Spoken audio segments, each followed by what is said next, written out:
Hello guys! So ito yung mga ginawa, pinagkaabalahan, kinain natin. So yan, may nagluto ng sinigang na baboy si mamang. So kinabukasan, naglakad-lakad na ako ulit.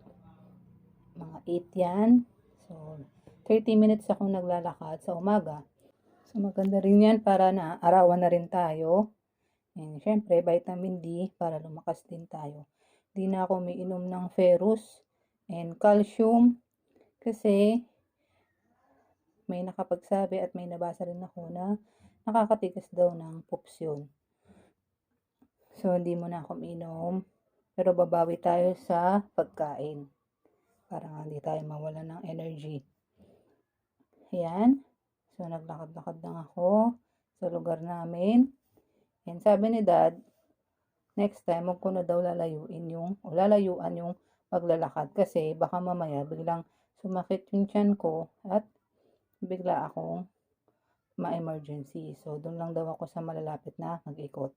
So, after ko maglakad-lakad, nakabili ako ng buko at yung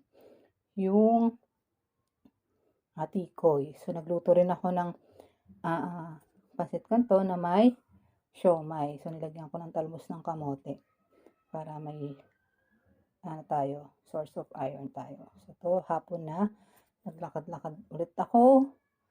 So, 20 minutes lang kasi talagang napagod ako that day. And, nakabili rin ako dyan ng buko juice. 5 piso lang kasi wala na tayo budget. And, nakapag-merenda naman na ako ng papaya. Or ng mais pala. Yan.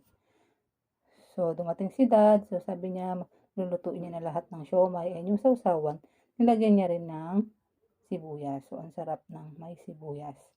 So, meron yung chili garlic, kalamansi, sukal, soy sauce, and konting tubig. So, ayan yung dinner namin. Hindi na kami nag-rice.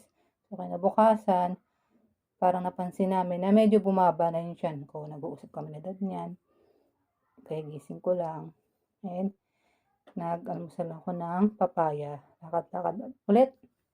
30 minutes. Dumaan ako sa amin at nagpasama ako sa pamangkin ko na maglakad-lakad. So, 30 minutes na walkathon again. And ito, pinabukas ko na yung natadi ko kasi parang 1 buwan na yata mahigit na hindi namin nabubuksan yung garapon na yan. So, nagluto lang ako ng tuna na may carrots at may pechay. So, kumain ako ng almusal. Yan muna yung almusal ko. Nag-rice ako ngayon. Tipid-tipid muna kasi may bahaw naman. And then, naghugas ako ng plato. So, mamaya mag-squat na ako.